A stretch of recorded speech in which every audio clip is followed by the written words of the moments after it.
Pertanyaan yang kedua, bolehkah kita belanja karena ada diskon berkaitan dengan hari Natal, tahun baru? Tidak ada masalah. Ya, ada diskon di sini. Yang dilarang kalau kita misalnya ikut merayakan hari-hari besar agama lain yang sifatnya ritual keagamaan,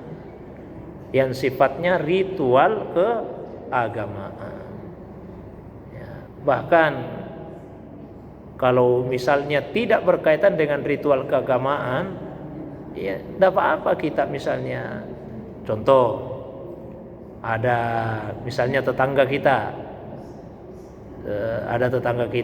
orang Kristen misalnya, kemudian ada acara di rumahnya, nah, terus kursinya kurang. Rumah kita minta pinjam kursi, boleh nggak dipinjami kursi, Bu? Ya boleh, tidak ada masalah. Ya, tidak ada masalah. Di surah Al-Mumtahanah itu Allah berfirman, la yanhakumullah anil ladzina lam yuqatilukum fid din wa lam yukhrijukum min diyarikum an tabarruhum wa tuqsitu ilaihim innallaha yuhibbul muqsitin. Allah tidak pernah melarang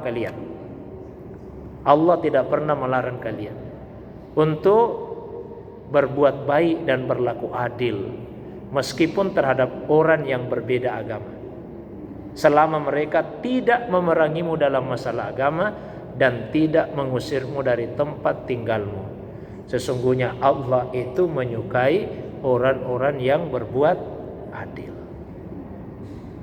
ya. Apalagi terhadap tetangga misalnya. Tetangga itu kan 3 macam. Ada tetangga 1 haknya, ada tetangga 2 haknya, ada tetangga 3 haknya. Tetangga yang 3 haknya sudah tetangga keluarga orang Islam lagi, itu 3 haknya. Hak sebagai tetangga, hak keluarga, hak orang Islam. Ada tetangga 2 haknya, tetangga bukan keluarga tapi dia orang Islam. 2 haknya, hak tetangga dan hak sebagai sesama muslim. Yang ketiga tetangga yang hanya 1 haknya, tetangga bukan keluarga, bukan juga orang Islam. Meskipun bukan keluarga, bukan juga orang Islam, tapi karena dia tetangga punya hak. Dirinci itu oleh Nabi apa saja haknya tetangga. Pernah ada sahabat bertanya ke Rasulullah, ya Rasulullah, apa saja itu hak seorang tetangga atas tetangga yang lain? Kata Nabi, kalau tetanggamu minta tolong, tolonglah dia. Kalau dia mau pinjam uang, pinjami dia. Kalau sudah ditolong, sudah dipinjami, datang lagi, pinjami lagi selama masih ada. Kalau dia sakit, jenguklah. Kalau dia dapat nikmat, ikutlah menyampaikan ucapan yang menunjukkan kegembiraan. Kalau dia ditimpa musibah, kuatkan hatinya. Kalau beli makanan, beli buah-buahan, masukkan ke rumahmu sembunyi-sembunyi kalau kamu tidak mau bagi. Dan jangan biarkan anakmu membawa keluar. Jangan sampai anak tetanggamu kemudian merasa ngiler, iri. Kemudian kalau mau bangun rumah, mau tinggikan rumah, jangan lakukan itu sebelum minta izin ke tetangga. Kalau masak sayur, perbanyak kuahnya, bagi sama tetangga. Tapi jangan juga cuma kuahnya. Ini meliputi tetangga yang seagama dan yang beda agama. Jadi sekali lagi, Islam itu tidak melarang kita untuk bergaul dengan orang yang berbeda agama, tapi diatur, ada rambu-rambunya. Kalau berkaitan dengan ritual agama ya tidak boleh. Ya, misalnya pas di hari Natalnya ada ritual keagamaannya, nyanyi-nyanyi apa, dan tidak boleh juga datang dengan alasan saya harus toleransi nih, saya juga mau pergi gereja nyanyi-nyanyi. Tidak boleh kalau ritual. Tapi kalau seperti tadi ada toko, kemudian dia diskon harganya karena hari Natal, ya tidak apa-apa. Bukan berarti kita ikut merayakan hari Natal itu. Ya.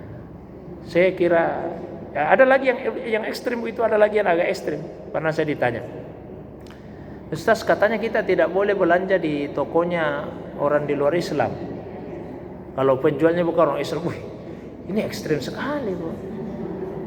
Nabi saja bertransaksi dengan orang-orang di luar Islam. Nabi itu bertransaksi dengan orang-orang Yahudi. Bahkan baju besinya Nabi masih ada di tangannya orang Yahudi ketika beliau wafat, sebagai jaminan utangnya Nabi Shallallahu Alaihi Wasallam. Masih ada ini, Bu. Jadi transaksi secara ekonomi sosial itu tidak dilarang dalam agama, meskipun terhadap orang yang beda agama. Yang dilarang kalau misalnya kita ikut dalam kaitannya dengan ritual agama, ya. Tapi tetap kita hormati. Kalau orang mau melaksanakan ritual agama, silakan. Tidak boleh kita melarang. Ya, tapi kita tidak usah ikut di dalamnya. Adapun yang tidak berkaitan dengan ritualnya secara khusus, tidak ada larangan dalam agama. Mungkin itu Ibu ya. Wallahu a'lam bishawab.